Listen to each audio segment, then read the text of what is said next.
it was during these years that I thought I was living what I thought was happiness. Partying, doing drugs, drinking, smoking, hanging out with friends, being, having girls and girlfriends and being with women.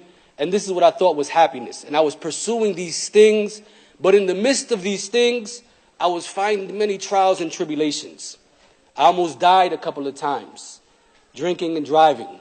One time I crashed into a pole. My friend hit the windshield so hard, when he pulled back, his hairs were stuck in the windshield. Subhanallah. And as soon as he pulled back and I seen him bleeding and his hair stuck in the windshield, we took another sip of the beer and I tried to drive away before we got stopped by the police.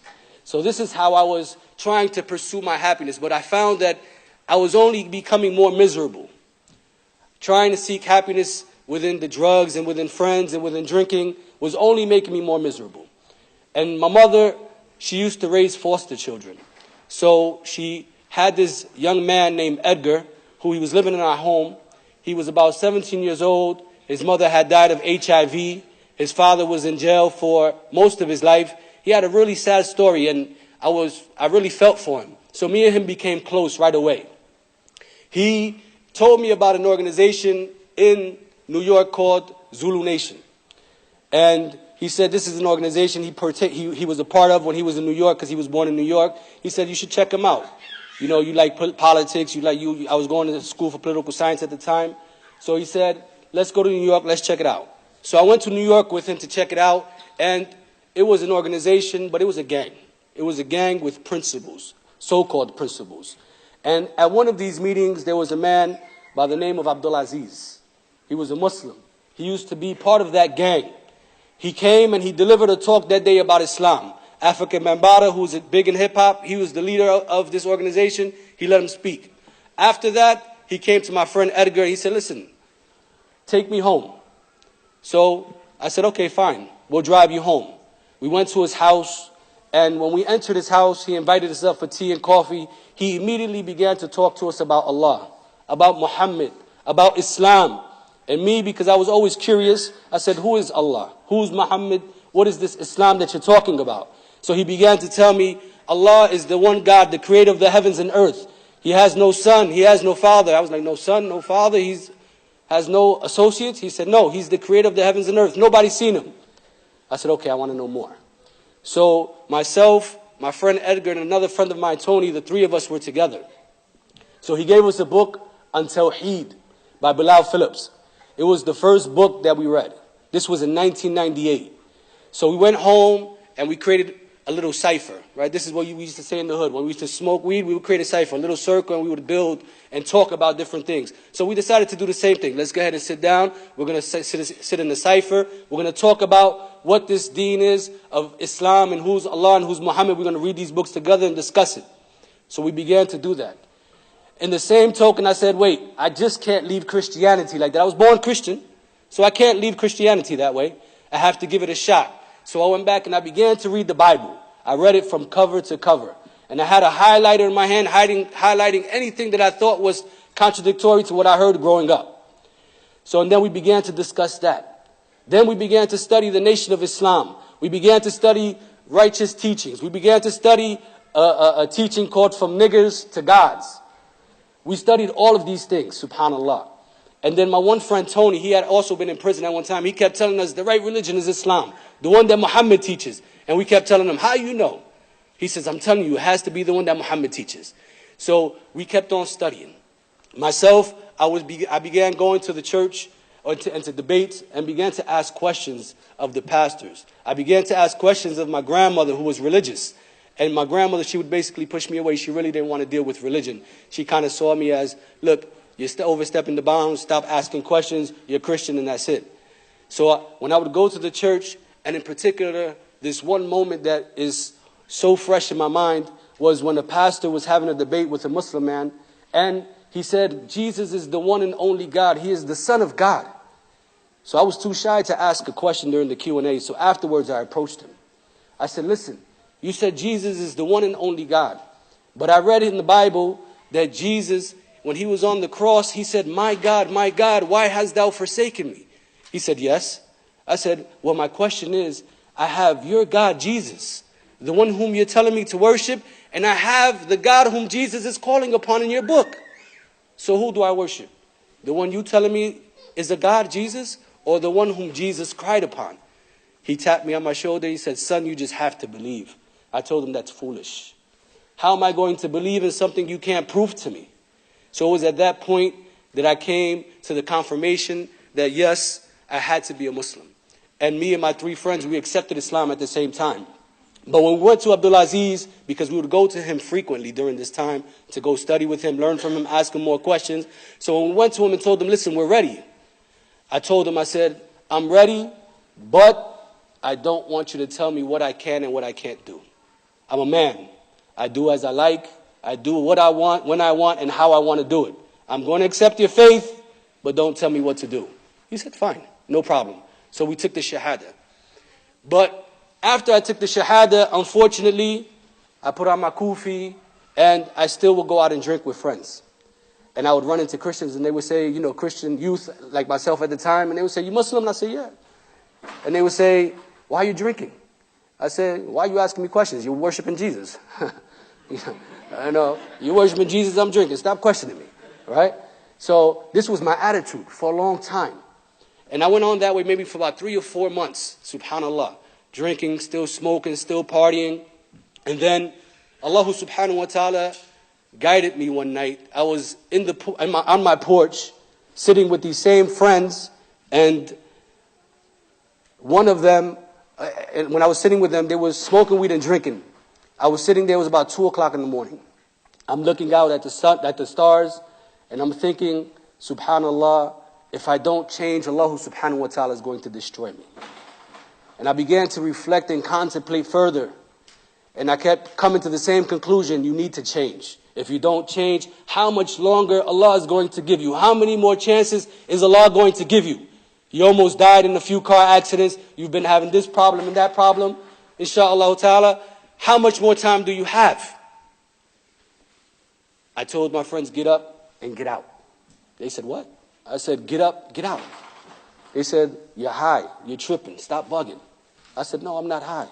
I said, this is the first time in my life that I have clarity of sight. I know what I want, and what you have, I don't want it. Get up, get out.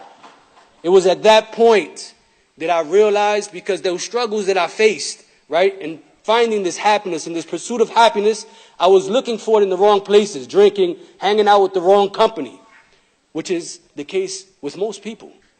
So I knew that I immediately had to change my friends in order for me to reach the state that I wanted to reach with my Lord. And when I changed my friends, things began to change. Life began to become sweeter. I began to see some of the happiness entering. I went back and I found my wife. Because my wife, she was my girlfriend prior. My wife now, she was my girlfriend prior to Islam. But we had broken up for a while. She was fed up with me, tired of me. She kicked me to the curb. So I said, but I always knew that she was a good woman. And that she was the woman I wanted to marry. So I went back, knocked on the door. She opened up. What you want? I said, I need to speak with you. She says, I don't have anything to say. Listen, I'm a changed man. I have a new faith. I have a faith called Islam. Alhamdulillah, she took the time to listen and she became Muslim as well. And then after that, there were other struggles. There were struggles that every new Muslim faces. The struggle of finding a center, finding a place where we can fit in. As a new Muslim, that's, I think, one of the hardest struggles that we face. I went to the masjid. It was an Arab masjid because I was going back and forth from Jersey to New York learning from Abdulaziz. But he knew we couldn't keep going up there because it wasn't a good environment for us. So he told us, stay in Jersey, find a mosque. So when I went into this mosque in Patterson, they were all Arab. I walk in, Assalamu alaikum, Kayf halik, Subhanallah, the Imam, Inna alhamdulillah, everything in Arabic. I'm sitting there talking about, oh my God. These people are crazy. What are they talking about? I don't understand them. So I felt kind of shy to continue going to that same location. We would go every now and then, but it wasn't something that I was becoming firm upon because I didn't feel welcomed. I didn't feel like that was a place where I found people who were like me. until one day we went and I found two brothers who were Guatemalan, and then they directed us to a mosque that was an all-American mosque. The khutbah was delivered in English. Most of the people were converts, but there was a sprinkle mix of a little bit of everything. And then I was able to find a home and make myself firm by staying in the masjid, going to the masjid to learn all the time.